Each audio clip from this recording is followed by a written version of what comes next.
नमस्कार साथियों, मैं Ganesh Sharma, deputy commissioner industries and commerce, government of Rajasthan, एक बार फिर आप सभी का स्वागत करता हूं। साथियों, आज मैं एक ऐसे डिमांडेबल टॉपिक्स के साथ उपस्थित हुआ हूं जिसमें आप लोगों की मांग थी कि साहब हमें ये बताइए कि 2021 का जो आरएस परीक्षा का परिणाम जारी हो चुका है।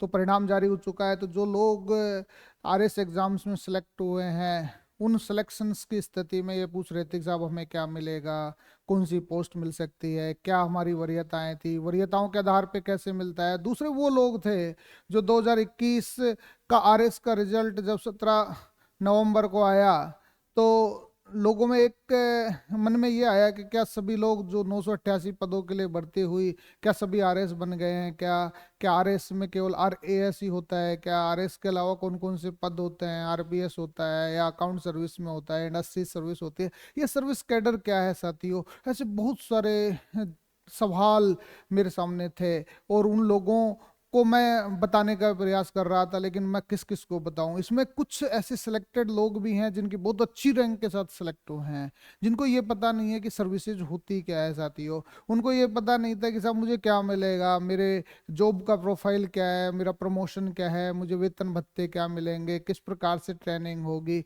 ये एक अलग विषय हो सकता है कि मैं एक कोशिश कर रहा हूँ साथियों कि जितने भी राजस्थान में जितने भी सेवाएं हैं उन सेवाओं का एक अलग से जॉब प्रोफाइल या सर्विस प्रोफाइल का एक वीडियोस बनाने की बात कर रहा हूँ, जिसमें मैं आपको बताऊंगा कि आप किस कैडर में है, किस सर्विसेज में है, किस पोस्ट को आप धारित करेंगे, फिर अंत में आपका प्रमोशन होगा तो कहाँ तक पहुंचेंगे, आपको शुरुआती तनख्वाहें किस प्रकार से होगी, क्या सरकार ने क्या व्यवस्थाएं की है, इन सब चीज़ों के बारे में मैं आपको बताऊंगा। लेकिन पहले मैं आपको की पॉइंट्स के बारे में बताना चाहूंगा कि जो आरएस का जो एग्जाम्स होता है, जिसको जनरली लोग सब आरएएस का एग्जाम समझते हैं, बेसिकली साथियों ये आरएएस का एग्जाम्स नहीं है।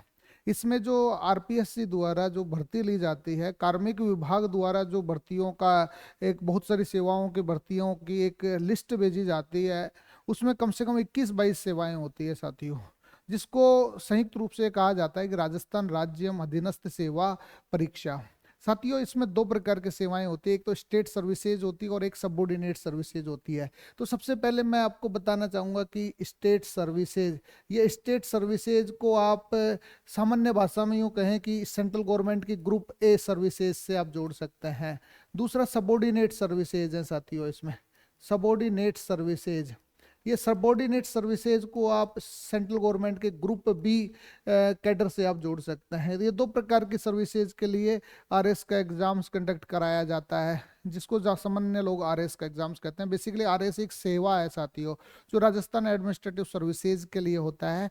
और ये राजस्थान एडमिनिस्ट्रेटिव सर्विसेज का जो एग्जाम्स है, ये यूं समझ लीजिए काफ़ी पावरफुल, काफ़ी प्रतिष्ठित लोगों के मन में रचा बसा होने के कारण लोग इसको आरएएस का एग्जाम्स कह देते हैं। और Rajasthan administrative services basically revenue departments की सेवा है, और रेवेन्यू डिपार्टमेंट्स के साथ ही इसमें कुछ एडमिनिस्ट्रेटिव वर्क्स दे देते हैं।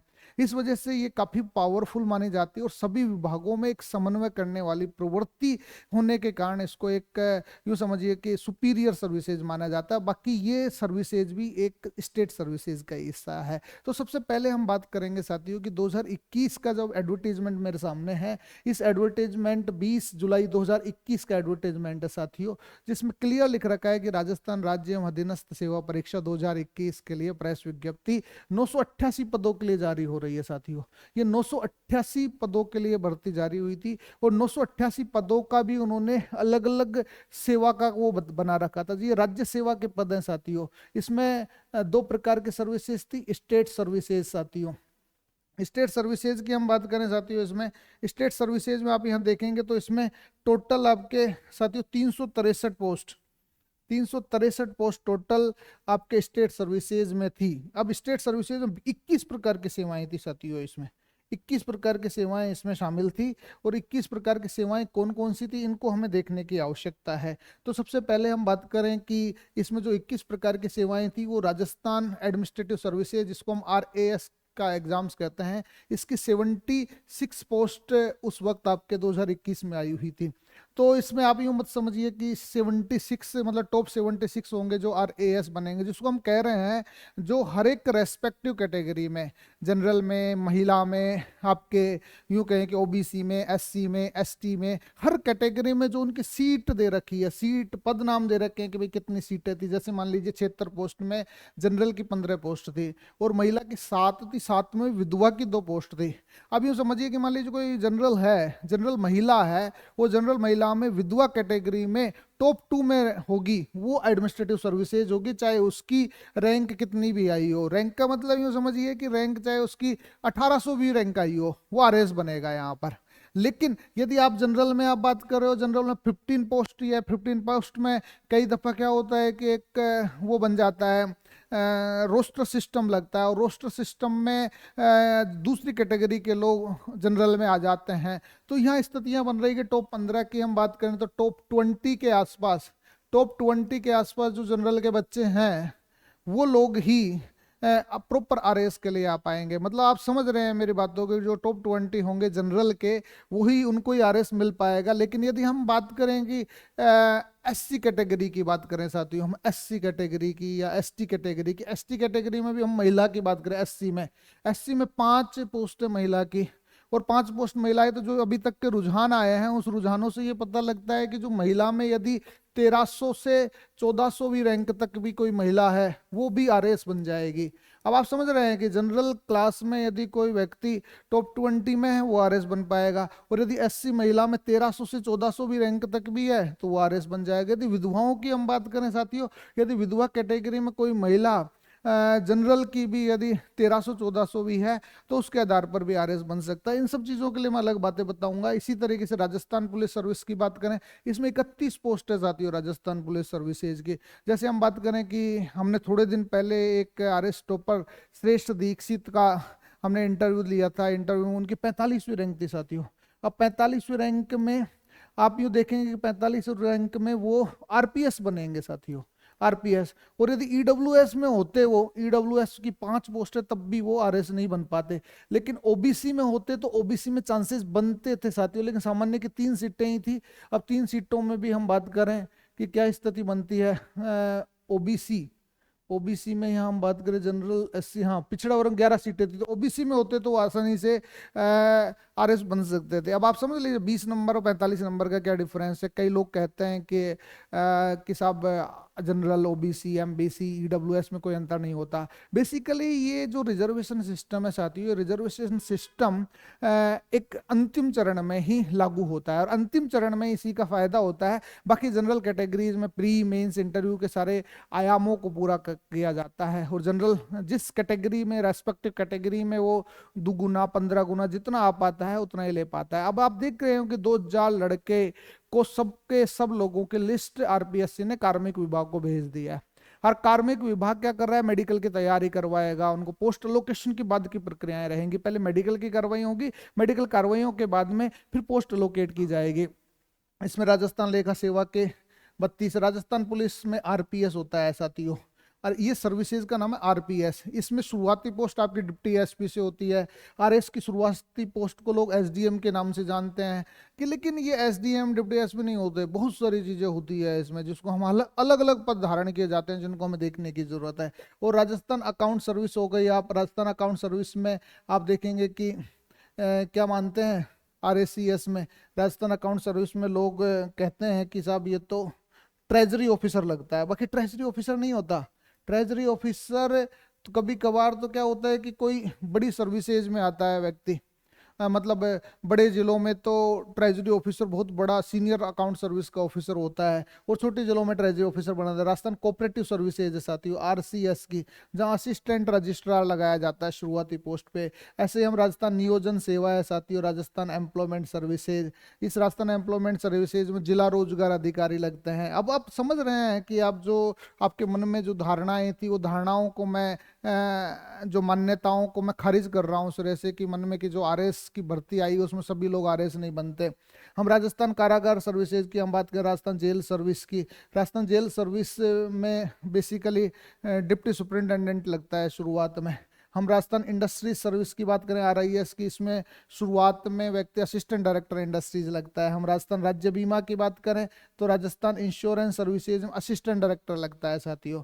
तीसरा राजस्थान कॉमर्शियल टैक्स सर्विसेज की हम बात करें, इसमें कमर्शियल टैक्स सर्विसेज में ACTO लगता है साथियों, ACTO। हम बात करें राजस्थान खाद्य एवं नागरिक रसद सेवा की, इसमें DSO लगता है साथियों। राजस्थान सिविल सप्लाई सर्विसेज, इसमें बेसिकली कौन लगता है, DSO लगता है। ये इस प्रकार की तमाम सर्विसेज हैं जो आप देख रहे होंगे, जिसमें आप राजस्थान पर्यटन सेवा है, राजस्थान परिवहन सेवा, राजस्थान समेकित बाल विकास सेवा, ICDS है, इन सब चीज़ों की हम बात करेंगे। लेकिन ये बात जो है ना साथियों, ये इसलिए जरूरी है कि हर एक सर्विसेज का जॉब प्रोफाइल अलग होता है।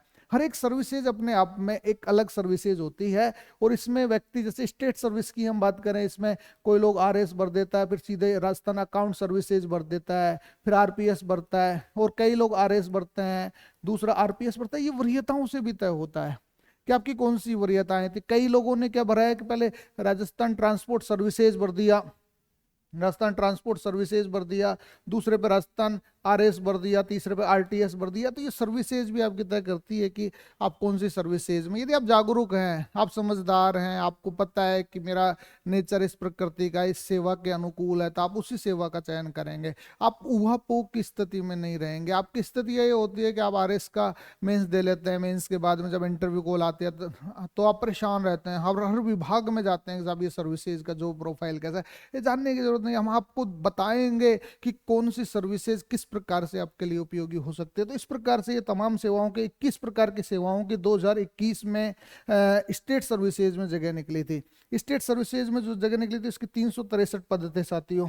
अब 363 की हम बात करें, इसमें जो नेक्स्ट उसमें लें हम, कि नेक्स्ट में हम देखें तो ये 363 की हम बात करें तो आपके राजस्थान अधीनस्थ सेवाएं थी, ये इंस्पेक्टर ग्रेड की पोस्ट होती है साथियों। ये टोटल 625 सर्विसेज हैं जो हमारी 21 प्रकार की सेवाएं हैं। 21 प्रकार की सेवा तो आपके किसमें थी, 21 प्रकार की सेवाएं थी आपके स्टेट सर्विस में। स्टेट सर्विस में जो ऑफिसर ग्रेड की पोस्ट है, जिसको हम ग्रुप A ऑफिसर कह सकते हैं, यदि कोई व्यक्ति राज्य सेवा में आता है, ग्रुप A में आता है, तो उसको हम कह सकते हैं वो स्टेट सर्विसेज में है। RS हो चाहे RPS हो, सब स्टेट सर्विसेज के हिस्से हैं। दूसरा हम बात करें कि यहाँ 12 प्रकार के 14 प्रकार की सेवाएं हैं, 14 प्रकार की सबॉर्डिनेट सर्विसेज का एग्जाम्स हो रहा है, जिसमें 625 पदों के लिए भर्ती आई है। वो 363 पदों के लिए भर्ती थी, टोटल 988 पदों के लिए भर्ती थी। अब आपने देखा होगा कि RS में 2000 से अधिक बच्चों ने इंटरव्यू दिया। इंटरव्यू देने के बाद में RPS ने सभी की रैंक वाइज और कैटेगरी वाइज लिस्ट जारी कर दी है। उसमें कहीं भी ये नहीं लिखा है कि रिकमेंडेड है कि नहीं है। बेसिकली RPSC ने क्या करती है कि कार्मिक विभाग को ये रिकमेंडेड लिस्ट पूरे 2000 बच्चों की भेज देती है। भेजने के बाद में क्या स्थितियां बनती है, कार्मिक विभाग तय करता है कि किस रेस्पेक्टिव कैटेगरी में है, किस सर्विसेज में है, और उसको क्या मिलना है। ये सारी चीजें RPSC द्वारा तय की जाती है। इसी के साथ ही क्या होता है, रैंक वाइज RPS वो कार्मिक विभाग मेडिकल के लिए भेज देता है। जो भी लोग सिलेक्ट हुए हैं उन सबको बता दूं कि आप अब मेडिकल में जाएंगे। मेडिकल के बाद में फिर आपको क्या होगा कि आपको जॉब, आपकी जो वरीयता है, आपकी जो रैंक है और आपकी जो कैटेगरी है, 3 आधारों पर आपकी सेवाएं मिलेगी। कोई पूछे कि भाई सेवा जो है, सेवा निर्णय कैसे होता है। सेवा निर्णय होता है सबसे पहले आपकी वरीयता से साथियों, दूसरा तय होता है आपकी रैंक से साथियों, रैंक से, और तीसरा तय होता है आपकी कैटेगरी से साथियों, कैटेगरी से आप किस कैटेगरी में हैं। ये 3 आधारों से आपका तय होता है। और जो बाद की चौथी आधार है, आपका चौथा आधार मेडिकल हो सकता है, यदि आप मेडिकल किसी स्पेसिफिक सर्विसेज के लिए योग्य नहीं है। जैसे मान लीजिए RPS के लिए कुछ स्पेसिफिक क्राइटेरिया बना रखा है उन्होंने, या एक्साइज सर्विस के लिए कुछ क्राइटेरिया बना रखा है, उसके लिए आप एलिजिबल नहीं है, तो फिर आपको जो दूसरी वरीयताएं दे दी जाती है। तो ये 3 आधार आपकी सेवा का निर्णय करते हैं। अब आप अच्छी तरीके से समझ गए होंगे कि ये जो एग्जाम्स है, ये एग्जाम्स में आपके क्या तय होती है, इस एग्जाम्स में आपका तय होता है 3 आधार, वरीयता, रैंक और कैटेगरी। ये वरीयता, रैंक और कैटेगरी आपका क्या करता है, आपकी सेवा का चयन करता है। सेवा, आप सेवा में राज्य सेवा में जाएंगे या आप अधीनस्थ सेवा में जाएंगे। अब राज्य सेवा में भी आप कौन सी सेवा में जाएंगे, राज्य सेवा में भी तय करेगा कि आप किस सेवा में जाने योग्य हैं। किस सेवा का मतलब आपका क्या हुआ कि आप आरएस बनेंगे, आप आरपीएस बनेंगे, आप अकाउंट सर्विस में जाएंगे, आप इंडस्ट्री सर्विसेज में जाएंगे, या फिर सबऑर्डिनेट सर्विसेज में जाएंगे, इंस्पेक्टर रैंक बनेंगे। इस प्रकार से ये सेवाओं का चयन किया जाता है। और इसमें जो हमारा वरीयताएं दी जाती है ना साथियों, ये वरीयताएं आपके बेसिकली इस प्रकार का प्राथमिकता क्रम होता है साथियों। ये प्राथमिकता का क्रम है जो आरपीएससी के द्वारा दिया जाता है। इसमें जैसे मान लीजिए आपको राज्य सेवा में पहले भरना होता है, कोई भरता है कि मैं आरएस बनना चाहता हूँ, दूसरा आरपीएस बनना चाहता है, तीसरा राजस्थान अकाउंट सर्विस बनना चाहता है, चौथा राजस्थान इंडस्ट्री सर्विस बनना चाहता है। ऐसे वो भरेगा, राजस्थान कमर्शियल टैक्स सर्विसेज बनना चाहता है, राजस्थान ट्रांसपोर्ट सर्विसेज बनना चाहता है। इस तरीके से वो वरीयताएं देगा। और ऐसे अधीनस्थ सेवा के लिए भी वो वरीयताएं देगा कि सब वो अधीनस्थ सेवा में आरटीएस बनना चाहता है, या फिर राजस्थान इंडस्ट्रीज सबऑर्डिनेट सर्विसेज बनना चाहता है, या फिर वो कमर्शियल टैक्स सबऑर्डिनेट सर्विसेज बनना चाहता है। तो वो अपना एक खुद तय करेगा कि मुझे क्या बनना है, ये उसका चयन करेगा। इसको व्यक्तित्व तो निर्भर करेगा। लेकिन बच्चों में आजकल क्या होता है कि वो केवल पढ़ाई पे ध्यान देते हैं, वो सेवाओं का प्रोफाइल नहीं देख पाते। उनको ये पता नहीं होता है कि ये वेतन भत्ता क्या है। लोग वेतन के आधार पे कई दफा निर्णय कर लेते हैं सेवा का। लेकिन मुझे ऐसा मानना है कि यदि आप Rajasthan state and subordinate services का एग्जाम्स देने जा रहे हैं, तो आपको केवल वेतन पे ध्यान नहीं देना है कि भाई इसका तो L14 है, इसका L12 है, इसका L11 है, तो मुझे L14 के पहले भर देना है। कई सर्विसेज L14 की ऐसी है कि जिनका आज तक कैडर डिसाइडेड नहीं हुआ है, उनका प्रमोशन लेवल आपको पता नहीं है, उनका वेतन भत्तों की स्थिति खराब। वो एक स्थिति के बाद में क्या हो जाता है, स्टेबिलिटी आ जाती है। कुछ सर्विसेज ऐसी होती है जो L12 में भी होते हुए बहुत अच्छा कैडर उनका है, प्रमोशन अच्छे हैं। उन सब चीज़ों के बारे में मैं आपको बताऊंगा। लेकिन आप देखते रहिए हमारा एथिका एजुटेक, ताकि हम आपको बता सके कि कौन सी सर्विसेज किस प्रकार से ली जाती है। ये थी हमारी 2021 का एडवर्टीजमेंट्स, और आपको पता होगा किस प्रकार से सेवाएं मिलती है। कैसा लगा आपको जरूर बताइएगा। धन्यवाद, नमस्कार।